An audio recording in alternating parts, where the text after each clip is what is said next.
मित्रांनो, महाराष्ट्र हा जातीच्या राजकारणामध्ये गेले काही दिवस अक्षरशः होरपळत आहे. प्रत्येक वेळीस चटका हा समाजाला बसतो आणि या ठिकाणी एक मुद्दा हाताशी लागतो, तो म्हणजे आरक्षण. कधी कोणता समाज रस्त्यावरती असतो, कधी कुणाला आरक्षण भेटावं म्हणून असतो, कधी कुणाला भेटू नये म्हणून असतं. नेमकं हे चालतं ना मित्रांनो, हे फक्त आणि फक्त राजकारणाच्या उद्देशानं हे चालवलं जात आहे. आज आपल्याला याच विषयावरती बोलायचं आहे. ते सुद्धा सोबत मी आज असे भक्कम पुरावे आणलोय, प्रूफ आणलोय, तर तुम्हाला कळून जाईल की ही जी लढाई आहे, ही लढाई भडकावायची कामं कोण करत आहे. आणि अक्षरशः ओबीसी आणि मराठा ह्या दोघांनी सुद्धा डोळे उघडे ठेवून जातीच्या पलीकडे जाऊन हा व्हिडिओ पूर्णपणे पहा आणि जास्तीत जास्त लोकांपर्यंत मित्रांनो शेअर करा.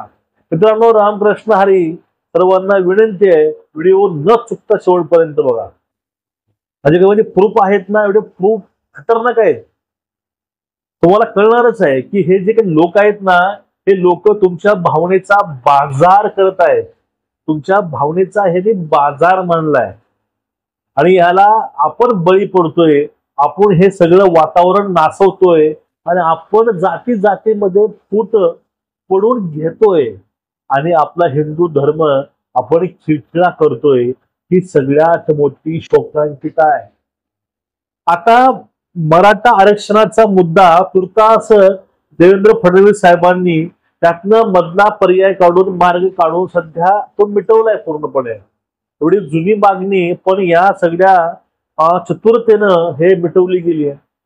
पण आता ओबीसीला रस्त्यावरती आणायचं आहे, तेही मराठ्यांना समोर ठेवून टार्गेट हे भाजपला परत करायचं आहे. आता हे टार्गेट हे मराठ्याला करतील, पण मराठ्यांना जे काही आरक्षण कोणी दिलंय ते लोक यांच्या मुळात टार्गेटवरती आहेत. त्यामधील जे पहिलं नाव आहे वडट्टीवार. वडट्टीवार हे छाती ठोकून ठोकून असे बोलतात की ह्या जरांग्या, हे सरकार, ओबीसीवर अन्याय झाला, ओबीसी सहन करणार नाही. अरे नेमकं तुम्ही ओबीसी करता कार्य काय केलंय पहिलं हे लोकांना कळू द्या. ओबीसीच्या नावावरती मत मागवून तुम्ही त्यांच्या करता किती रस्त्यावरती आलोय आणि तुम्ही आता रस्त्यावरती काय येताय हेही लोकांना कळू द्या. त्यावेळेस पण तुमचा राजकीय स्वार्थ होता आणि आताही राजकीय स्वार्थ आहे. आता नागपूरला मोर्चा घेतलाय, आता पुणे, नाशिक, ठाणे, मुंबई असे मोठे मोठे शहरे आम्ही जाम करू आणि ही महाराष्ट्राची आर्थिक व्यवस्था आहे ते पूर्ण विस्कळीत करून टाकू. आणि जे काही आमचं फेक नॅरेटिव्ह आहे ना, ते नॅरेटिव्ह तुमच्यापर्यंत म्हणजे डोक्यामध्ये भरून टाकू. कारण लोकांना जातीवरती बोललं की लोक लवकर ऐकतात आणि तेच काम हे लोक करतात मित्रांनो. आपण त्यांचं ऐकतो, आपण भडकतो, आपण रस्त्यावरती येतो. मी फक्त ओबीसी करता बोलत नाही, मराठा करता त्यावेळेस मी तेच बोललो होतो, ते आज यांच्याविषयी बोलतोय.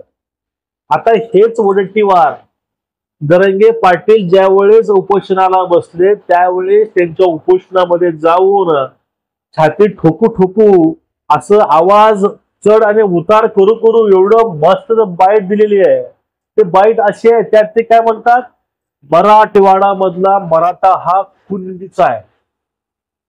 विदर्भातील लोकांना आरक्षण मिळालं पण तो अन्याय त्यांच्यावरती झालाय. विदर्भातील लोकांनी आनंद घेतला, त्यांनी लाभ घेतला, पण माझे मराठवाड्यातील मराठे हे कुणबीच आहेत, त्यांना तुम्ही कुणबीतून आरक्षण दिलंच पाहिजे असं वडट्टीवारानं खुद्द म्हटलेलं आहे. मराठ्यांना कुणबीतून घ्या म्हणणारे वडट्टीवार आहे. त्यावेळी सरकार धारेवर धरलं, कारण काय, लोकांना वाटलं पाहिजे होतं की काँग्रेस सोबत आहे, मराठ्यांच्या सोबत हे काँग्रेस आहे. पण हे काँग्रेस हे लबाड लांडगा हे कुणासोबतच नाही. काँग्रेस फक्त अल्पसंख्याकांच्या बरोबरच आहे, हे तुम्ही लक्षामध्ये ठेवा. तुम्हाला हेच कळत नाही, यांचं तुम्हाला पॉलिटिक्सच कळत नाही काय आहे. अहो तुम्हाला छाती बडू बडू सांगतोय पहिले बसून आमचे, बघा की हे जे काही लोक आहेत या लोकांना तुमच्या जातीचा वापर करून फक्त राजकारण करायचं आहे. तुमचा मुद्दा यांना सोडवायचा नाही, हे मुद्दे कसे चिघळतील आणि सरकार कसं संकटामध्ये येईल फक्त एवढंच त्या लोकांना बघायचं आहे. ते तुम्हालाच बिलकुल कळत नाही. हे तर सगळ्यात मोठं दुर्दैव आहे मित्रांनो आपलं. बघ तुम्ही आपले व्हिडिओ बघतात, आता यानं ओबीसी विषयी बोललोय, चला ह्याला स्किप करून टाका, बघू नये. अहो तुम्ही धर्म म्हणून भारतीय म्हणून कधी एक होणार आहेत? तुम्हाला या लोकांचा गेम कधी कळणार आहे? तुमच्या डोक्यामध्ये हे लोक जाती विष घालवतात. आपण आताही त्या जातीमध्ये अडकून बसलोय. पूर्वी पण जातीमध्ये अडकून बसलो, तो आता सुद्धा जातीमध्ये अडकून बसलोय. पण यातून तुम्हाला बाहेर कधी यायचंय मित्रांनो, हे तुम्हीच ठरवा. तुम्हाला मी तो व्हिडिओ दाखवतो, तुम्ही व्हिडिओ बघून घ्या. तुम्हाला कळेल की हे जे काही लांडगे आहेत ते लांडगे नेते कसे आहेत, की हा व्हिडिओ बघून घ्या. मी आजही जोरागीराने सांगतो आपल्याला, मला ओबीसीतून या, कारण हा निजामच्या वेळेस मराठवाड्यातला कुणबी मराठा समाज हा ओबीसी होता, हे मला माहित आहे. हे मला माहित आहे. पण 2 महिन्यापूर्वी जो मिटिंग घेतली, 2 महिन्यापूर्वी, 3 महिन्या 4 महिन्याच्या पूर्वी मुख्यमंत्र्यांच्या उपस्थितीमध्ये जी बैठक झाली आणि त्या बैठकीमधला मसुदा काय ठरला, त्याचा टीओआर काय ठरला, टर्म ऑफ रेफरन्स काय ठरला, की ज्या वेळेस तुमची मागणी आली की कुणबी म्हणून ओबीसीना आरक्षण देण्याची, त्यावेळेसचे दाखले मागितले गेले, त्यावेळेसचे पुरावे मागितले गेले. त्यावेळेस कोणी मागितले? त्यावेळेस कमिशनरला त्याचं अध्यक्ष केलं गेलं. पण ते मीटिंग एकही झाली नाही. 4 महिन्यात एकही मीटिंग झाली नाही, हे आपल्या सगळ्यांना माहित आहे. माझी इच्छा आहे, माझी भूमिका मी मांडण्यासाठी आलो. एक ओबीसीचा नेता म्हणून, विरोधी पक्षाचा नेता म्हणून, एक काँग्रेस कार्यकर्ता म्हणून माझी भूमिका आहे. तुम्हा सगळ्यांना, मराठा सगळ्या माझ्या विशेष करून या मराठवाड्यातील जो निजामाच्या काळात कुणबी म्हणून होते, तुम्ही घेतला नाही, विदर्भातल्या लोकांनी घेतला, त्याचा आनंद घेतला, त्याचा म्हणजे आरक्षणाचा फायदा घेतला, तुम्ही घेतला नाही. पण आजही आमची भूमिका आहे की महाराष्ट्रातील ओबीसी समाजांना, आपल्या मराठा समाजांना ओबीसीतून आरक्षण द्या, ही माझी भूमिका आहे. हे सत्यता आहे, हे खरं यांचं रूप आहे.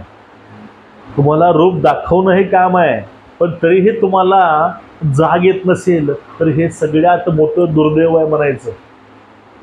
अहो लोक तुमचा वापर फक्त राजकारणाकरता करत आहेत. तुमचा लोक फक्त एक मोहरा म्हणून तुमचा वापर करत आहेत. लोक तुम्हाला सरकारच्या विरोधामध्ये, धर्माच्या विरोधामध्ये तुम्हाला उभे करत आहेत. हिंदू कधी एक नव्हता आणि त्यांना आता कधी एक येऊ द्यायचं नाही, फक्त या विचारानं हे लोक काम करतात. आणि आपण त्यांना साथ देऊन, आपण त्यांचं ऐकून, आपण त्यांच्या ट्रॅपमध्ये बरोबर अडकतोय, हेच मोठं दुर्दैव आहे.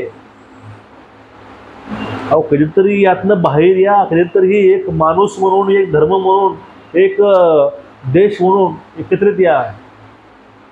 हे लोक असेच आहेत. जोपर्यंत तुम्ही जातीमध्ये राहून जातीच्या पुढाऱ्यांचं तुम्ही ऐकाल, तोपर्यंत तुमचे डोके असे दुसरेच लोक गहाण ठेवणार, हे तेवढंच खरं आहे. एक हिंदुत्व म्हणून, एक हिंदू म्हणून जेव्हा तुम्ही एकत्र याल ना, त्यावेळेस तुमच्यामध्ये जे काही हेवेदेवे आहेत ते अजिबात नसणार आहेत. तुमचं एकूणच या विषयावरती मत काय, नक्कीच व्यक्त व्हा मित्रांनो, आणि जास्तीत जास्त लोकांपर्यंत व्हिडिओ पोहोचवा. कारण मित्रांनो आज गरज आहे, आपल्या एकीची आज खूप मोठी गरज आहे. जातीमध्ये वाटून ह्या लोकांच्या ट्रॅपमध्ये फसू नका, एकमेकांचे वैरी बनू नका, एकमेकांच्या आडवं जाऊ नका. हे लोक असे आहेत, तुम्हाला कळलं असेलच. तुमचं मत खाली नक्कीच नोंदवा, व्हिडिओ शेअर करा. नमस्कार, उद्या भेटू परत. रामकृष्ण हरी.